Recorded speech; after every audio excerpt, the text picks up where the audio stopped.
কিন্তু ইঞ্জিনের যে খোরাক, এই খোরাক থেকে একেবারেই কিন্তু ইঞ্জিন খোরাক পাচ্ছে না, ইঞ্জিন শুকিয়ে গেছে। যে আত্মা, এই আত্মার খাদ্য খাবার, সেই খাবারটাও কিন্তু আত্মা যেমন ওই উপর থেকে এসছে, তার খাবারটাও উপর থেকে এসছে। ওয়াজাক্কির ফাইন্না যিকরা তানফাউল মুমিনিন। এটা অনুধাবন করার মতন ক্যাপাসিটি আপনার নেই, করার ইচ্ছাও করে না মানুষ। জালসা শুনতে হয়, হার দিন জীবন ভরে জালসা শুনছে, কয়েকটা জালসার তালিকা এখানে পড়ে আছে। জীবনে বাস্তবায়িত করতে হবে, এর চিন্তা ভাবনাই মাথায় নেওয়া হয় না। ইঞ্জিন বেশি দিন যখন চলে না, ক্যান্সার হয়েছে, তার আলসার হয়েছে, খুশখুশি হয়েছে, ফুসফুসি নষ্ট হয়েছে, যখন মারা গেছে তখন লোকটার অবহেলায় মারা গেল, এলাকায় ঢল নামছে। যে অনেকেই বলছি, একটা মানুষ যদি গলায় দড়ি দিয়ে মারা যায়, অনেক চিন্তা ভাবনা শিক্ষিত অশিক্ষিত মানুষের মনে কিন্তু দাঁড়ায়, গলায় দড়ি দিয়ে মারা গেছে বেচারা, ওর জানাজা পড়ার না পড়া দুটোই সমান। আমরা বলি না এটা? অনেকেই বলি। আত্মহত্যা করেছে, তার ব্যাপারে একই কথা বলি। টেনে গলায় দড়ি দিয়েছে, টেনে গলা দিয়েছে, তার জানাজা পড়তে যে অনেক কিন্তু আসে। কিন্তু বাড়িতে বসে বসে যে খাবারটা আপনার না, সেই খাবারটা আপনি খেলেন, খাওয়ার পরে আপনার কিডনি ড্যামেজ হয়ে গেল, মেটে কলজে ফসকে সব পচে গেছে ভিতরে, আপনি বুঝতে পারেননি। নিষেধাজ্ঞা খাবার সেগুলো আপনি ভিতরে দিলেন, এইতেই ফুসফুসে গরম হয়ে হার্ট অ্যাটাক হয়ে মারা গেল। এই লোকটা মারা গেল, তার আতর গোলাপ জল দিয়ে এত কিছু যত্নবান করে তাকে কবরে রাখার আগে তার জানাজা পড়ে দোয়া করে, তাকে মাটি দিয়ে আবারও দোয়া করে তার জন্য সম্মানিত ভাবে কবরে রেখে আসা হলো। আপনি চিন্তাশীল মানুষ, বুদ্ধিজীবী মানুষ, আপনি জ্ঞানী গুণী মানুষ, বলুন দেখি, যে ইঞ্জিনের যে বিজ্ঞান মাফিক যে ক্যাপাসিটি তৈরি করেছিল, ওই ক্যাপাসিটিতে যেখানে তেল লাগার দরকার সেখানে আপনি তেল দেননি, যেখানে মোবাইল লাগার দরকার সেখানে আপনি মোবাইল দেননি, যেখানে গিয়ারের দরকার এখানে গিয়ার দেননি। এখন অসুস্থ হয়ে যখন মারা গেছে, মারা যাওয়ার পরে তখন ভাবছে যে না, এখন মারা গেছে সুস্থ ভাবেই বাড়িতে বিছানায় মারা গেল, এর জন্য জানা যায় কেউ বলে না যে এই লোকটা মারা গেছে, কেউ তার মধ্যে কিন্তু আসে না। এই লোকটা আত্মহত্যা করাই স্বামী। লাহুম তাআমুন ইল্লা মিন জারিন লা ইসমিন ওয়ালা ইগুন মিন জুক। যে সমস্ত খাদ্য খাবারে শরীরের কোনো বল শক্তি আসে না, শরীর মোটা তাজা করে না, শক্তি যোগায় না, পুষ্টি যোগায় না, এই খাবারগুলো হচ্ছে জাহান্নামীদের খাবার, যে খাবারে তৃপ্তি আসে না। হাজার দিন এই বক্তব্য রাখা হয়েছে, জাতীয় অধঃপতনে গিয়েছে, মূল্যায়ন করে না। আলেম ওলামাদের কথা যদি মূল্যায়ন করতো তাহলে সামাজিক ভাবে এই দুর্দশা হতো না। বিশ্বনবী জনাবে মুহাম্মদুর রাসূলুল্লাহ সাল্লাল্লাহু আলাইহি সাল্লাম, তিনি রাস্তা দেখাতে এসেছিলেন, শুধু এইখানেই না, এই জীবনটাকে টেনে নিয়ে গিয়ে পরকালমুখী এবং জান্নাত পর্যন্ত পৌঁছানোর জন্য বিশ্বনবী তিনি রাস্তা দেখেছেন মানুষদেরকে, নিজের ব্রেন বুদ্ধি দিয়ে না।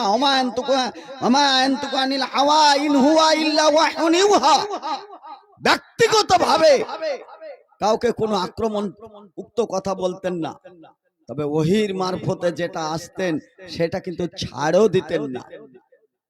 ক্ষুধার্ত অবস্থা, সাহাবী বর্গরা যুদ্ধের ময়দানে ক্ষুধার্ত অবস্থায় কোনো খাবার না পাওয়ায় গাধা জবাই করে তার গোশ রান্না করছে, গাধার গোশ টকবক টকবক করে ফুটছে, সঙ্গে সঙ্গে ওহী হলো যে আজ থেকে এই পালতু গাধার গোশ খাওয়া নিষেধ, হারাম। ফুটন্ত গোশ। আপনি আমি তো ফতোয়া খুব হালকা ভাবে গ্রহণ করে নিয়েছি, জান বাঁচানো ফরজ বলে কয়েক পিস গিলে খায়, কিন্তু যা যেখানে রান্না হচ্ছিল তারা কিছু বিষয়টা বুঝতে পারে নাই। কিছু সাহাবীরা সেখানে ছিলেন। রাসূল সাল্লাল্লাহু আলাইহি সাল্লাম বললেন, এই মুহূর্তে আল্লাহর পক্ষ থেকে গাধার গোশ খাওয়াকে নিষেধাজ্ঞা করা হলো, এটা নিষেধাজ্ঞা হয়ে গেল, এটা আর খেতে পাওয়া যাবে না। সাহাবীরা মজলিস ভাঙার পরে চলে যাচ্ছিলেন। কয়েকটা সাহাবী যেতে গিয়ে দেখলেন যে ঠিকই যেখানে রান্না হচ্ছিল ওই পাশ দিয়ে যাচ্ছিল। সাহাবী জিজ্ঞাসা করলেন, কি ব্যাপার বাবু, কি হচ্ছে এটা, কি করছো এটা? হলে রান্না হচ্ছে গাধার গোশ। গাধার গোশ রান্না হচ্ছে? গাধার গোশ রান্না হচ্ছে মানে প্রথমত ভেবেলেন ক্ষুধার্ত অবস্থায়, যুদ্ধরত অবস্থায় আনুষঙ্গিক কোন খাবার নেই, ওই গাধার গোশ রান্না হওয়ার পরে তারা হয়তো খাবে। সাহাবী বললেন, আমি রাসূল সাল্লাল্লাহু আলাইহি সাল্লামের মজলিস থেকে আসছি, এই মুহূর্তে গাধার গোশ খাওয়া নিষেধ হয়েছে। এই মুহূর্তে এই পালতু গাধার গোশ খাওয়া একেবারে নিষেধ। সাহাবী বর্গরা কোনো মন্তব্য করেন নাই। নিষেধ হয়েছে হয়েছে, এই হাঁড়িটা খেয়ে নিয়ে এই মন্তব্যটা ছিল না। নিষেধ হয়েছে হয়েছে, তুমি শুনেছো, আমাদের কান পর্যন্ত পৌঁছায়নি, এই কথাটা ছিল না। চুলো থেকে হাঁড়ি সহ গোশ সব ছিটিয়ে ফেলেছে। হারাম তো হতে আবার মুখ দিয়ে লাভটা কি? হারাম ওতে মুখ দিয়ে আবার লাভ কি? আর আমাদের হারাম চোখে আঙুলে দেখি দেওয়ার পরে জনগণরা তো খায় খায়, হুজুররা গুটকা খাইতে ব্যস্ত। হুজুররাও গুটকা খাতে ছাড়ছে না আজকাল। মানে বিচার শুধু জনগণেরই হবে, হুজুর ছাড় পাবে। বক্তব্য দেওয়ার আগে গুলগুলে করে 360 জর্দা মাখিয়ে মুখে পান ভরে বক্তব্য রাখতে আসছে, এরকম নজির পাওয়া যায়। হারাম আর হালালকে এক জায়গায় মিশিয়ে দিয়ে সমাজকে চালানোর সাহস দেখলে অবাক লাগে। বরকত নাই, সামাজিক ভাবে আজকে দেখতে পাওয়া যায় বরকত নাই। মসজিদের জন্য কেউ জালসা দিলেও একই দেশের মাটিতে মসজিদ ভেঙে উড়িয়ে দিচ্ছে চোখের সামনে। বিন্দু বিন্দু কাতরা কাতরা পয়সা দিয়ে, আপনাদের রক্ত দিয়ে গড়ায় মসজিদ। কত লোক এখানে ফ্যান দিল, কত লোক সিমেন্ট দিল, কত লোক টালি দিল, কত লোক সব নিজের রক্ত খাটানো পয়সা দিয়ে মসজিদ করেছে। অথচ এক সম্প্রদায় এই দেশের মাটিতেই তাদেরও জন্ম হয়েছে, খুব আপনজন মনে করে আপনার ছেলের নামও আপনি সঞ্জয় রেখেছেন, খুব আপনজন মনে করে আপনার ছেলের নামও প্রসঞ্জিৎ রেখেছেন, খুব আপনজন মনে করে আপনার ছেলের নামও অভিষেক রেখেছেন। কিন্তু ওই আপনজনরা মসজিদের গুম্বুজকে হাতুড়ি আর কুড়ুল দিয়ে ভেঙে উড়িয়ে দিচ্ছে আপনার চোখের সামনে। কোনো কথা বলার অধিকার আপনার নেই। আল্লাহ রাব্বুল আলামিন বলছেন, ভয় খোদা থেকে মুক্তি চাও, বাঁচতে চাও, রব্বা হাযাল বাইত আল্লাযী আত'আমাহুম মিন জু ওয়া আমানাহুম মিন খাউফ। ভয় ও খোদা থেকে মুক্তি পেতে চাইলে যেখানে আল্লাহর ঘর সেখানে আশ্রয় গ্রহণ করুন। আজকে আল্লাহর ঘরকে ছেড়ে দিয়ে চায়ের দোকানে ক্যারাম বোর্ড ঢুকছে, একদিকে তাস ঢুকছে, আর বুদ্ধিজীবী মঞ্চ তৈরি করে গোটা দেশের চিন্তা ভাবনা করছে। দেশের অরাজকতা চলে এলো, দেশ কি করে চলবে? মনে হয় অ্যাসেম্বলি চালাচ্ছে, চায়ের দোকানের ফকার ফকার করে বসছে, ফক ফক করে বিড়ি টানছে, আর মনে হচ্ছে পার্লামেন্ট বসিয়েছে এখানে, এরাই মনে হয় ভারত চালাচ্ছে। আর এদিকে মসজিদ ভেঙে গোড়াচ্ছে। শুধু তাই নয়, আপনার বইয়ের শাড়িটা পর্যন্ত তাদের হাতে লেপটিয়েছে। একটু আগেই গজলটা বলছিল আর আপনি শুনছিলেন আর মুচকি মুচকি হাসছিলেন আর মজা নিচ্ছিলেন। আপনার মেয়েগুলোই তো এই মেলাতে ঘুরে বেড়াচ্ছে। আপনি নামাজে একবার হলেও আল্লাহুম্মা সাল্লি আলা মুহাম্মাদি ওয়া আলা আলি মুহাম্মাদ কামা সাল্লাইতা আলা ইব্রাহিম ওয়া আলা আলি ইব্রাহিম ইন্নাকা হামিদুম মাজিদ আল্লাহুম্মা বারিক আলা মুহাম্মাদি ওয়া আলা আলি মুহাম্মাদ কামা বারাকতা আলা ইব্রাহিম ওয়া আলা আলি ইব্রাহিম ইন্নাকা হামিদুম মাজিদ। আপনি একবার হলেও বলেন। কোনদিন নামাজ জীবনে না পড়লেও এই দুরূদটা যদি জানা থাকে ঈদের ময়দানেও আপনি একবার বলেন, লাভ কি হয়েছে? কি হয়েছে আপনার এই লাভ? ঠিক এরকম মেলাতে যাওয়ার জন্য ইব্রাহিম আলাইহিস সালামের কাছে বন্ধু বান্ধব সব গিয়েছিল। ইব্রাহিম, সরকারি অফার আজকে, এই সুযোগ হাতছাড়া করে লাভটা কি? চলো, যুবতী নর্তকীরা নাচবে, আজকে গান করবে, কাঁধে কাঁধ মিলাবো, হাতে হাত মিলাবো, বডিতে বডি মিলাবো, মুখে মুখ মিলাবো, চুমা দিব, আনন্দ উৎসব আজকের দিন। ঈদের দিন আজকে, খুশি খুশি। চলো। ইব্রাহিম আলাইহিস সালাম দেখলেন সর্বনাশ, এরাও মানুষ, এরাও মানুষ। সঙ্গবদ্ধ হয়ে পানিতে জিজ্ঞাসা করছে লোহাকে, বিরাট লোহা, লোহাকে জিজ্ঞাসা হচ্ছে, এই বন্ধু তুমি এখানে ভাসছো, তার মানে এখানে ভেসে বেড়াচ্ছ কি কারণ? লোহাতে বলছে আমার উপায় নেই, ভাষা ছাড়া আমার উপায় নেই, আমাকে তো ছাড়ে না, টেনে ধরে আছে, আমাকে ভাসতে বাধ্য করাছে। সঙ্গ দোষে লোহা ভাসে, জাহাজের তলে বড় বড় প্লেট মারা আছে লোহার, আর মোটা মোটা কাঠ তার সঙ্গে ঠুকে পেরেক মেরে দিয়েছে, লোহাকে কাঠে ভাসিয়ে নিয়ে বেড়াচ্ছে। মানে সঙ্গ দোষে লোহা ভাসে, কাঠে লোহাকে ভাসিয়ে নিয়ে বেড়াচ্ছে। ইব্রাহিম আলাইহিস সালাম দেখলেন এই যা সঙ্গ, এই যা সঙ্গ, পাঁচটা বন্ধু মিলে আপনাকে টেনে হেঁচড়ে সিনেমার টিকিট কেটে পতিতালয়ে বেশ্যাখানায় আপনাকে ঢুকিয়ে দিতে পারে। আপনি একটা ইমানদার হয়ে দুটো ছেলেকে বেশ্যাখানা পতিতালয় থেকে আপনি ঘুরে নিয়ে আসতে পারেন না। ইমানের বহর দেখান, কি বন্ধু আপনার?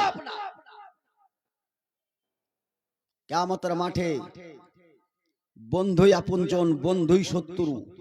হুব্বু ফিল্লাহি ওয়া বুগযু ফিল্লাহ। বন্ধুস্থালি কার সঙ্গে করেন আপনি?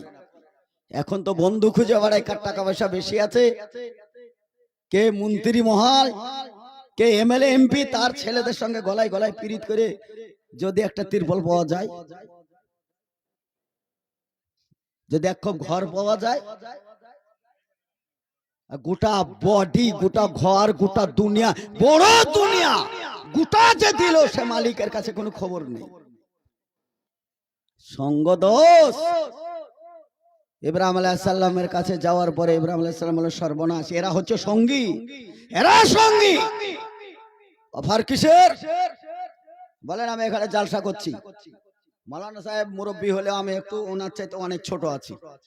যদি বলে এখানে 10-12টা যুবতী মেয়ে আছে, ওর মধ্যে মৌলভী সাহেব মেয়েরাই আপনার গলা ধরে নাচবে, আপনাকে নাচতে হবে না, আপনাকে নাচাবে, আর কি মজাই হবে। এরা সবাই চারিদিকে গোল করে দেখবে, আপনাকে কেউ নিষেধ করবে না, বরঞ্চ হাতে তালি দিবে আর বাহুবা দিবে। চলেন মাওলানা, কেউ কিছু বলবে না, চলেন, আজকের দিন তো এই সরকারি অফার। ভালো হতো না? গেলে ভালো হতো না? একটু গায়ে গা দল্লি চলে আসতাম, আপনারা যেমন দল্লি এসে বসেছেন। এই সমাজ থেকে যে যেও না, এখানে খই নিয়ে একটু ডলে মুখে ভরে এসে বসেছেন, এখান থেকে যে ওইখানে ফক ফক করে দুটো বিড়ি মেরে দিয়ে চলে এসে এখানে বসেছেন, ওইখানে মেলাতে খেলা করে এসে এখানে বসেছেন। এসব ইসলামিক তামাশা। এতে ইসলাম বাঁচার নামে গলা টিপে হত্যা করা। আজকের দিন সামাজিক ভাবে মুসলিম সমাজে যত পাপ হয়েছে, যাবত 1 বছর ধরে কোনো পাপ হয় নাই। কথা বলার পরে আগামী বছর আমার ডেট হবে না, তাই তো? আপনি আমার খাবার দাবারের আমার জিম্মেদারি নিয়েছেন আপনি, তাই না? এর নাম ইসলাম, এটা বোঝানো হয়েছে আপনাদেরকে। আর না তো আপনারা বুঝতে পেরেছেন এর নাম ইসলাম। কটা যুবতী মেয়ে রাস্তায় যাবে, কটা যুবক যাবে, গলায় গলায় হাত দিবে, হাত ধরে চলবে। বুড়ি আর ছুড়ি সব রাস্তা দিয়ে আছে বলে হারিয়ে যায়, কিসে না মেলায় হারিয়ে যাবে, তার লেগে হাত ধরে যাচ্ছে। হারিয়ে যাবে যে জিনিস সেখানে তুমি নিয়ে যাচ্ছ, ওখানে যে জিনিস হারিয়ে যায় খুঁজেই পাওয়া যায় না, তোমার নিয়ে যাওয়া কেন? ওই ব্যক্তি কয়েকদিন পরে যখন যুবক হয়েছে, ফুরফুরে একটু গোপ বেড়াচ্ছে, দাড়ি বেড়াচ্ছে, তখন বলছে মৌলী সাহেব 5 টাকায় জালসা করছেন, 5 টাকায় জালসা টালসা করে বেড়াচ্ছেন, একটা ভালো মেয়ে দেখে দেন না, বিয়ে করবো, বিয়ের বয়স হয়েছে, ভালো মেয়ে দেখেন। 10টা মেয়ের সঙ্গে গাদল্লি বাড়াইলো, ও এখন ভালো মেয়ে বিয়ে করবে। আপনি পান না, আমি কোথায় থেকে পাবো বলেন? খুঁজে না। আর আপনার মেয়েকে আপনি রাস্তায় ছেড়ে দিয়েছেন, আপনি বাপ, আপনি বাপ। ইব্রাহিম আলাইহিস সালাম বললেন, না ভাই, যাতে তোমরা খুব আনন্দিত তাতে আমি অসুস্থ, আমার দ্বারা সম্ভব হচ্ছে না, না আমি এটা যেতে পারছি না। ইব্রাহিম আলাইহিস সালাম গেলেন না, তো গেলেন না, এই পর্যন্ত থাকা ঠিক ছিল। ইব্রাহিম আলাইহিস সালাম দেখলেন যে কিসের এত আনন্দ, এদের এত আনন্দটা কিসের, কি নিয়ে এত আনন্দ করে। ঠিক তিনি উঠলেন, ওঠার পরে দেখলেন যাদেরকে নিয়ে আনন্দ তাদের কাছে গেলেন, যাওয়ার পরে তাদেরকে বলে, ও তোমাদের জন্য এত আনন্দ উল্লাস উপভোগ করে বেড়াচ্ছে, তো তোমরা বাবু এখানে বসে আছো কেন? তোমরা যাও, হয় যাও না তো কিছু খাও। ছোটটাকে বলে, খাও না, খেতে পারে না, কথা বলো, কথা বলতে পারে না।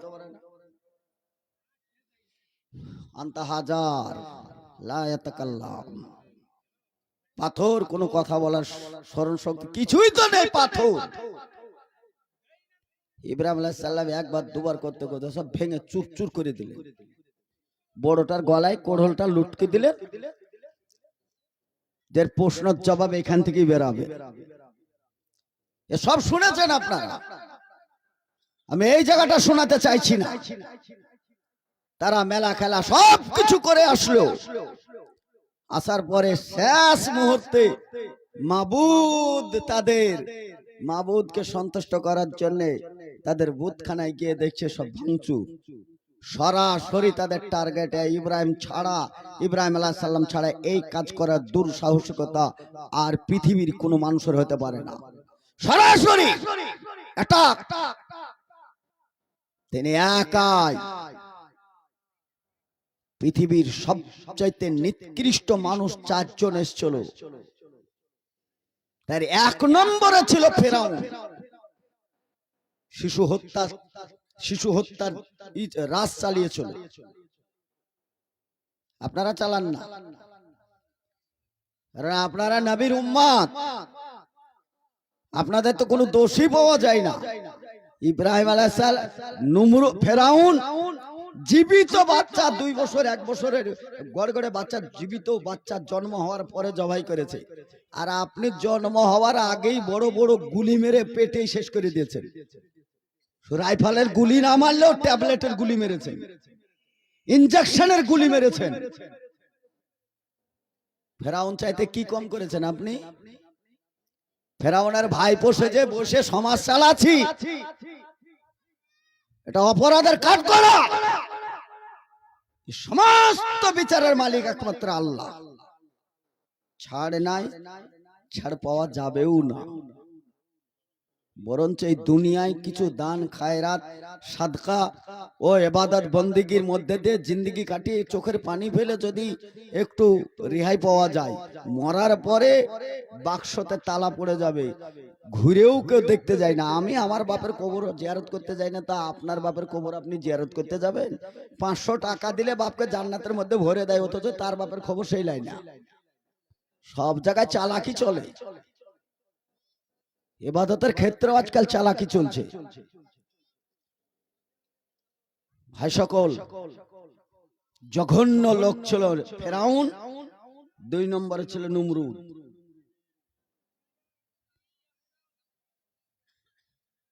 3 নম্বরে ছিল বক্তে নাসার, 4 নম্বরে আবু জাহাল। এরা পৃথিবীর সবচেয়ে নিকৃষ্ট মানুষ, সবচেয়ে উৎকৃষ্ট মানুষ পৃথিবীর মধ্যে মুহাম্মদুর রাসূলুল্লাহ জোরে বলি সাল্লাল্লাহু আলাইহি সাল্লাম, লাকাদ কানা লাকুম ফি রাসূলিল্লাহি উসওয়াতুন হাসানা। যিনি উত্তম চরিত্রের অধিকারী ছিলেন, সার্বিকভাবে সারা পৃথিবীকে একটা হাতিয়ারের দ্বারা কন্ট্রোল করেছিলেন, সেটা হচ্ছে পবিত্র কোরআন। কোরআন দিয়ে রাজ চালিয়েছেন, কোরআন দিয়ে পৃথিবী চালিয়েছিলেন ওমর রাদিয়াল্লাহু তাআলা আনহু। আর আপনি গীতা বাইবেল দিয়ে দুনিয়া চালাতে চাইছেন, আর আপনারা তার অনুসারী হয়েছেন। ইয়া আইয়ুহাল্লাযিনা আমানু ইন্নামাল মুশরিকুনা নাজাসুন। পৃথিবীর ঈমানদার জেনে রাখো, পৃথিবীতে যারা মুশরিক তারাই নাপাক, আর তাদের সঙ্গবদ্ধতে তোমাদের মাথা বিক্রি হয়েছে। অতএব মসজিদে হাতুড় মেরে ভেঙে দিলে আপনার কোনো যায় আসে না। কত মসজিদ ভেঙেছে আপনার খবর আছে? ভারতবর্ষের কত মসজিদ ভাঙা হয়েছে খবর আছে? নাই, কারণ প্রয়োজন হয় না আপনার মসজিদে।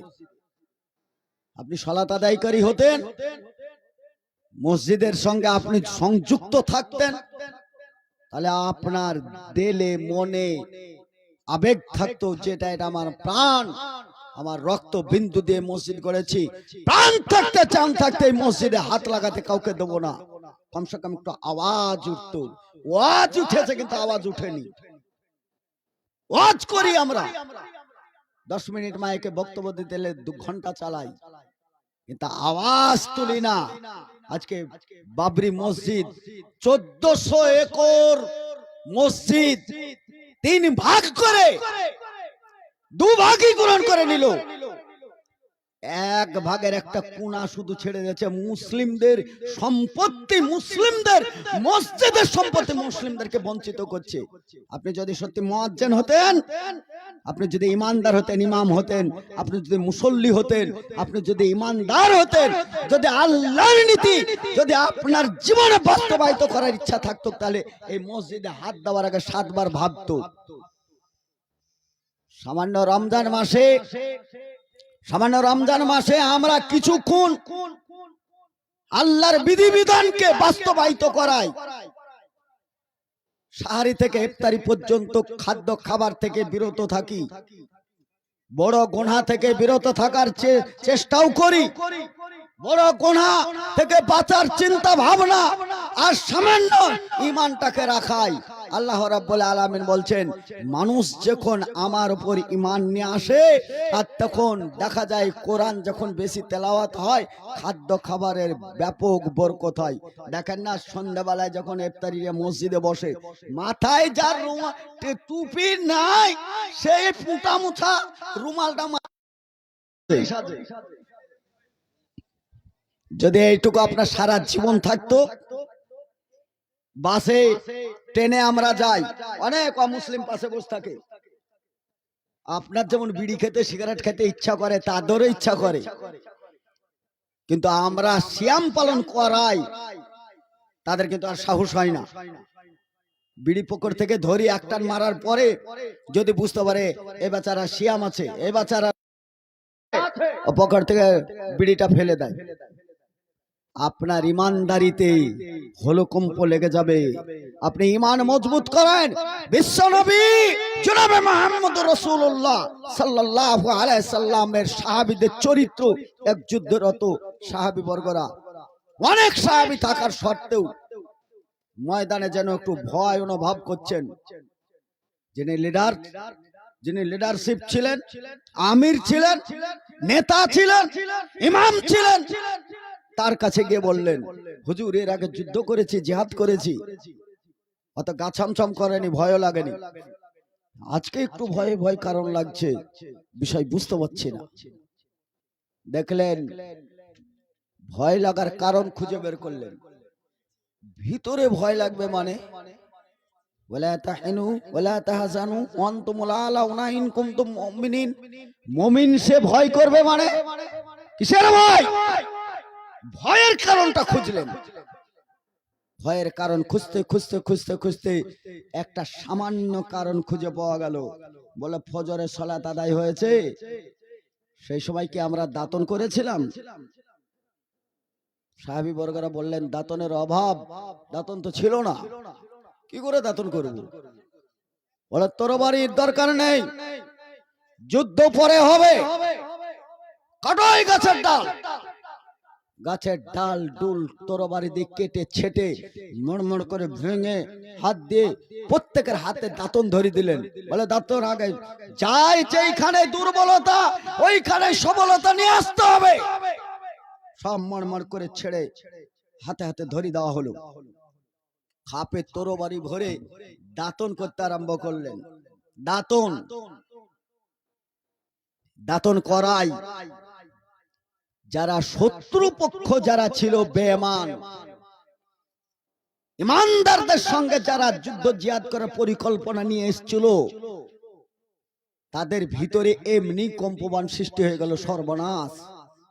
এরা খাপে তরবারি ধরে ভরে রাখছে, দাঁতন করছে, দাঁত পরিষ্কার করছে, তাহলে কি নাগালের মাথায় পেলে কি ছিঁড়ে খাবে আমাদেরকে? চিন্তা ভাবনায় যুদ্ধ ময়দান ছেড়ে বিনা যুদ্ধেই দাঁতন করায় মুসলমানদের বিজয় ঘটেছে। মান তামাসসাকা বিসুন্নতি ইনদা ফাসাদ উম্মতি ফালা ওয়াজরুহু। একটা সুন্নাত আপনার দ্বারা যদি জীবিত হয়, বিনা যুদ্ধই আপনি জয়ী হবেন। আল্লাহ আপনার হায়াতে বরকত দেবে, খাবারে বরকত দেবে, রুচিতে বরকত দেবে, বডিতে বরকত দেবে, দেশে দশে বরকত দেবে।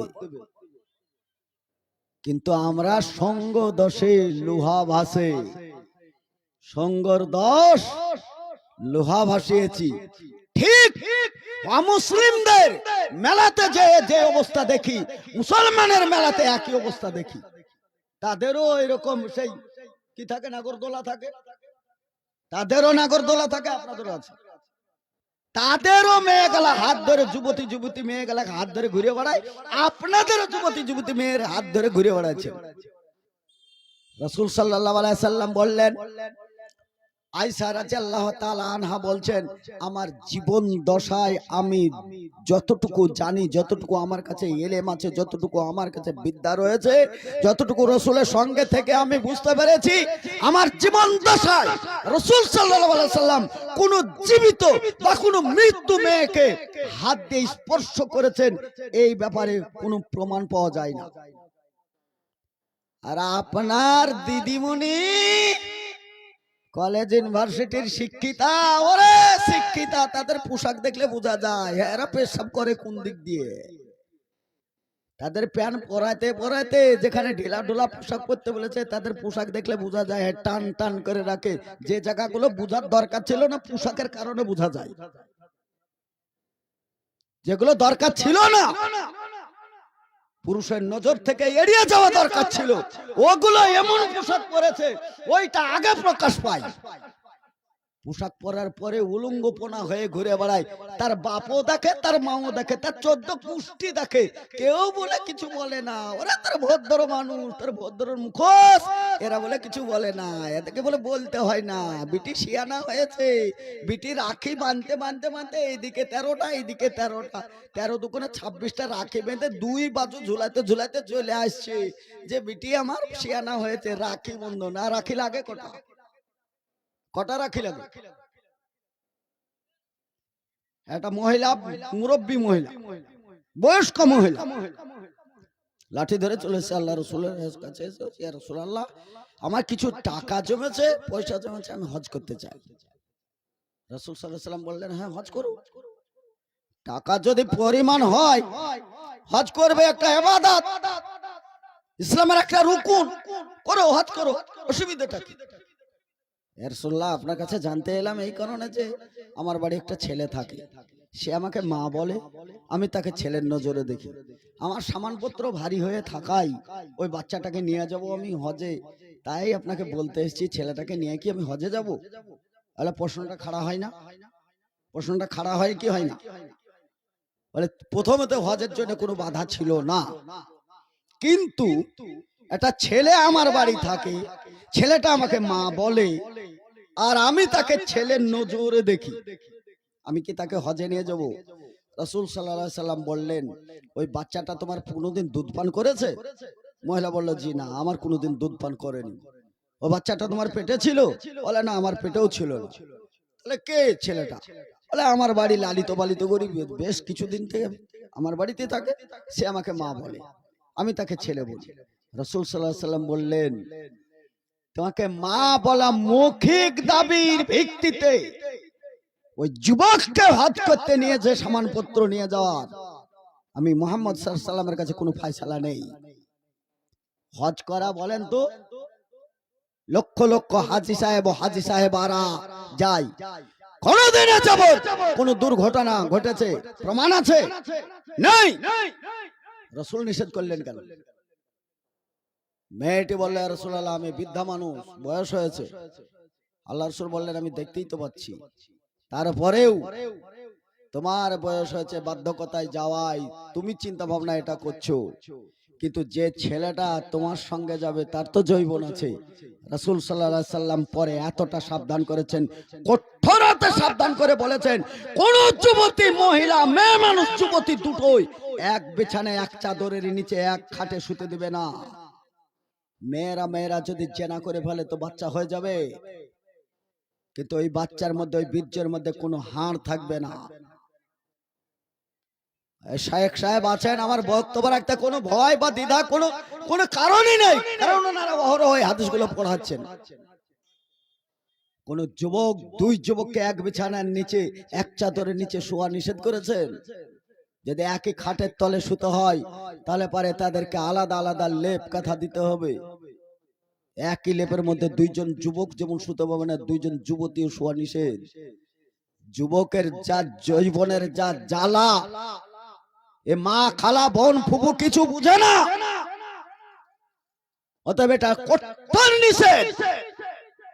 আর আপনি চাচাতো ভাইয়ের হাত ধরে ঘুরে বেড়াচ্ছেন, মানে কে গো? এটা তো খালা তো ভাই। কিসের খালা, কিসের খালা তো ভাই? মুহরম আর গায়ের মুহরম বলে আপনার এলেম নাই, কালাম নাই, বিদ্যা নাই, বুদ্ধি নাই, এমনি দেশ চলে আর এমনি আপনি চলেন। মোবাইলের জায়গায় তেল, তেলের জায়গায় মোবাইল ভরে ইঞ্জিন চালাবেন, ইঞ্জিন অ্যাক্সিডেন্ট হয় সম্ভব। সমাজ কি দিয়ে গড়বেন আপনি? কি দিয়ে সমাজ গড়া যায়?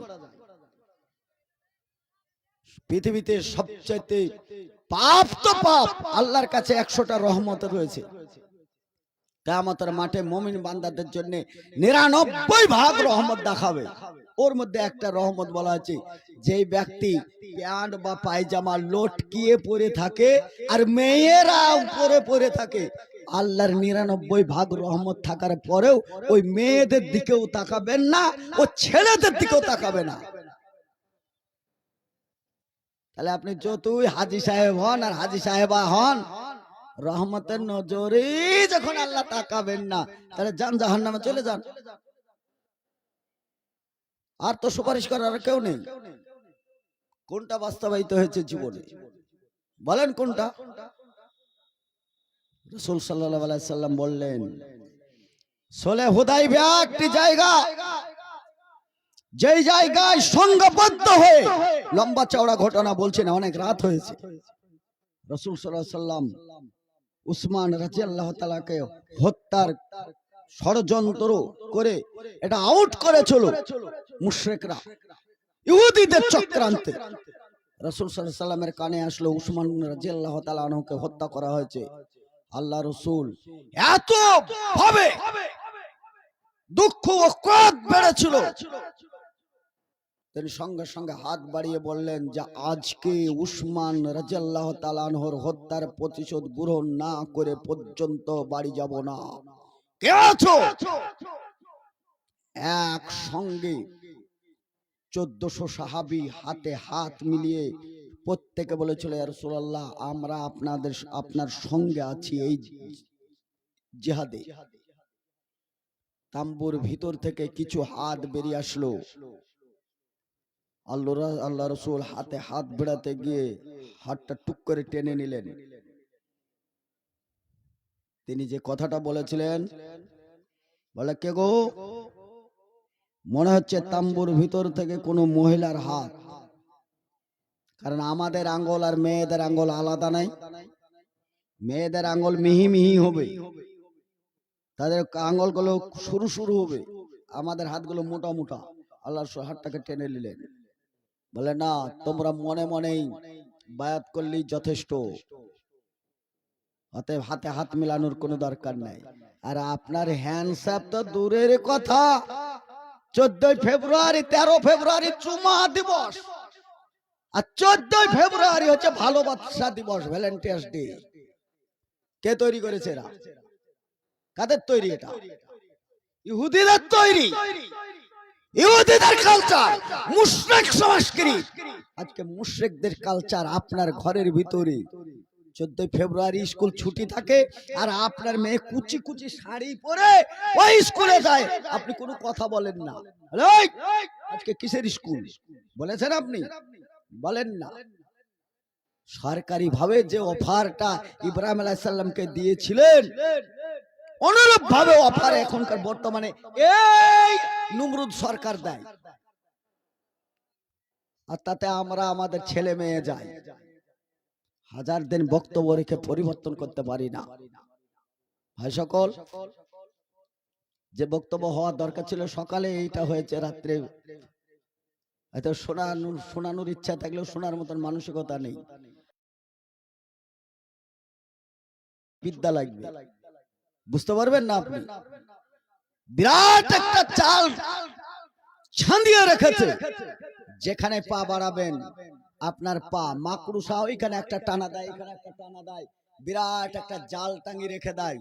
মাকড়ুসা ওখানে থাকে না, কিন্তু তার জালে পড়ার জন্য বহু প্রাণী এসে জালে আটকায়। আপনার মতন একটা ক্ষুদ্র প্রাণী এই মুশরিকদের সংস্কৃতিতে আটকাবেন তো কি যায় আসে? অর্থাৎ বহু জাল টাঙানো আছে, আর বহু জালে আপনার মতন ইমানদার, আমার মতন ইমানদার সব আটকে গেছে। এবার কোন জ্বালা, এবার কোন জ্বালা, চারিদিকে শয়তানের খেলা, মুসলিম মুখের জমতালা। কথা বলে না রে, এরা কথা বলে না, কথা বলার সাহস পাওয়া যায় না।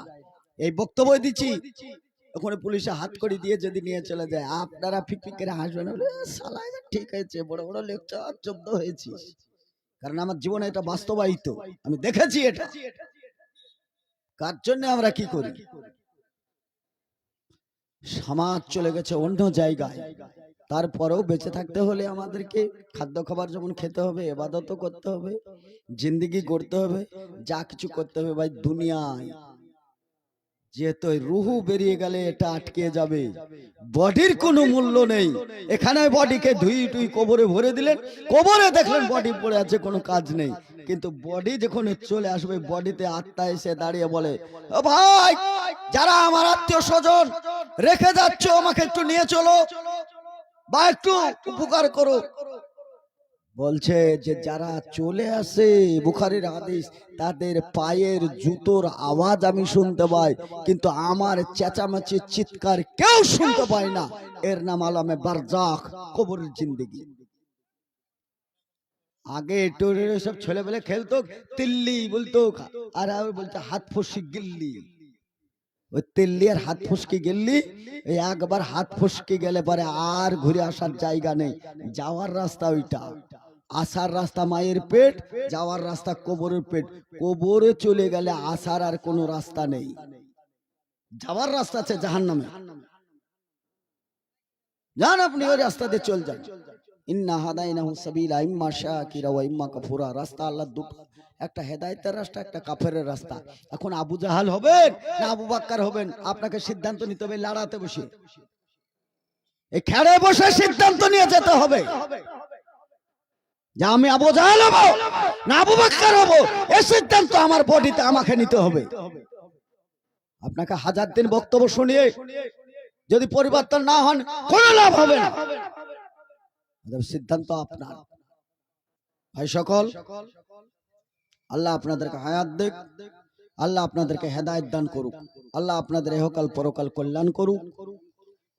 আস্তে আস্তে আপনারা সকলে চলেই যখন গিয়েছেন, আর কষ্ট দেওয়া লাভ নেই।